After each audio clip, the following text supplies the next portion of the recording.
Okay, hi everyone. I just want to thank everyone that came here tonight, especially my friends and my family, because they're the people that helped me through some of the things I'm about to talk about, so this talk is for them. The thing about toxic relationships is that most people don't realize they're in one until they finally made it out. In the middle of it all, it's normal to tell yourself that how you're being treated is fine, that you're strong enough to deal with it, that it'll get better eventually.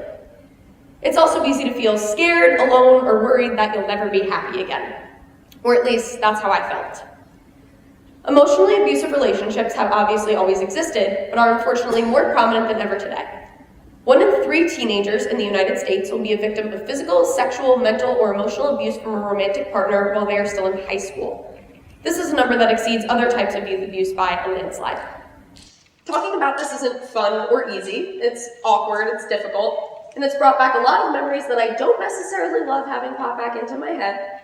But I'm hoping that by sharing my experiences and the lessons that I've learned, I'm able to help some of you recognize those signs in your own life and help to spot those red flags in yourselves and others before it's too late.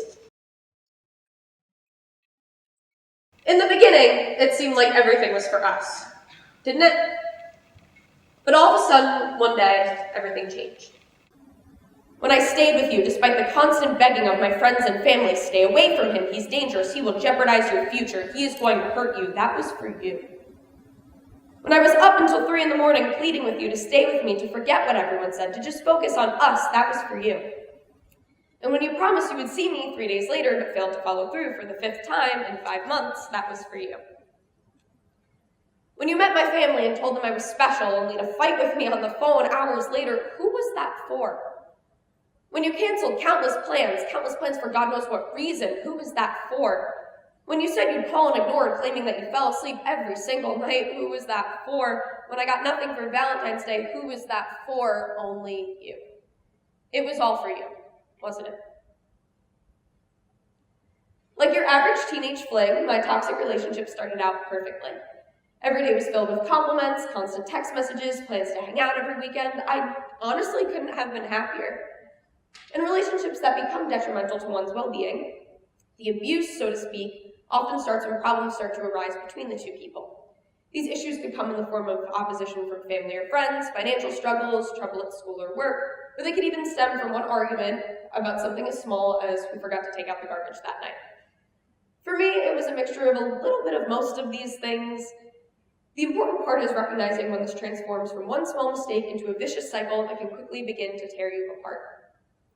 Abusers tend to get comfortable with their behavior when they think that their victim is too. Their partner will brush off the behavior as a misunderstanding or a little squabble and let it slide when little do they know they've just sparked a pattern that could last for years.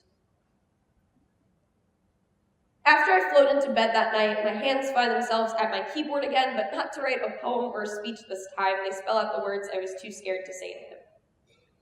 Look, I am loved and not just by you. I deserve to be loved and not just by you. I deserve more than what you gave and are giving me. Finally, I finish with a question as my adrenaline runs out. When will you give me what I know that I deserve? He says nothing. I turn off my phone. Silence has never been so loud. Now, at the beginning of this talk, I mentioned recognizing red flags. This is, of course, easier said than done. Once toxicity starts, it's hard to just cut it off and end it for a myriad of reasons. For some, they're too consumed by love or even just infatuation to see the true weight of their situation. For others, they're terrified to leave for more concrete reasons. They could lose their home, their family, their stability. In my case, I never had that picture-perfect defining moment where I realized that I was being manipulated. It was a series of interactions, from constantly broken promises and canceled plans, to catching my partner in lies and still being assured that they were the truth, to even being told that I was the one who was the root of all the troubles in the relationship. For a while, I believed it, until I was finally shown positive affirmation in other parts of my life. A moment that stands out specifically to me is when I gave my first TED Ed talk here last year. I was beyond happy and feeling surrounded by so much love and support until I got home and was immediately met with text messages about how I was doing everything wrong. Now, this was a big moment for me. I had agreed that I was the one messing everything up for so long that this person who loved me couldn't possibly be hurting me, until I was reminded what real love felt like. And spoiler alert, this was not it. I have fallen out of love with myself, ironically a fact I only realized when I watched him fall out of love with me as well. A long time ago, somebody told me that when you love someone, you'd do anything to keep them around, and I guess the best way to learn is from experience because I changed everything about myself for him. I broke every rule in my book for him, exhausted myself until I was at the end of my rope for him, scratched and clawed for my life for him, practically suffocated under his thumb for him, pushed away and lost my friends and family for him, only for him to turn my blue sky gray in a matter of moments.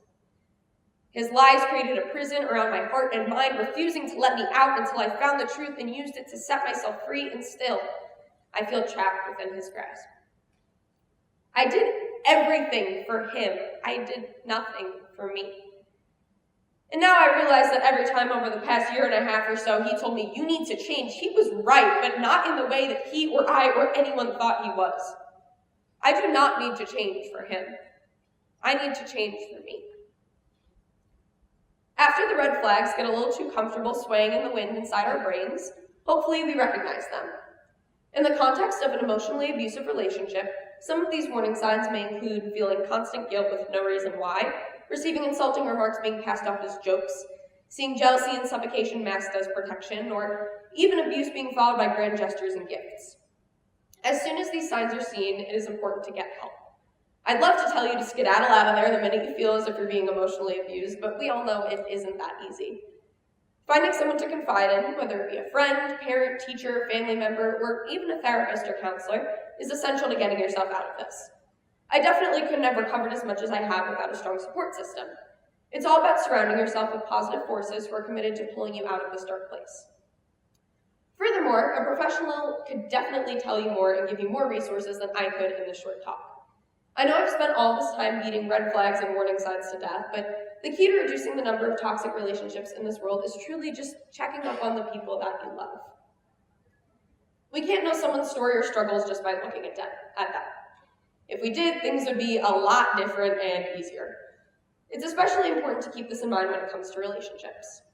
Just because a couple is kissing on a beach on Instagram or holding hands in the hallways at school doesn't mean that everything is just as fairy tale-like behind closed doors. So check on your friends, check on your family, make sure they're okay. It could go a lot further than you would think. It hurt and it hurt because after you left, I didn't love you any less just from further away. Because after you left, I cried and shook and could barely get out of bed. Because after you left, you were still the stars for me.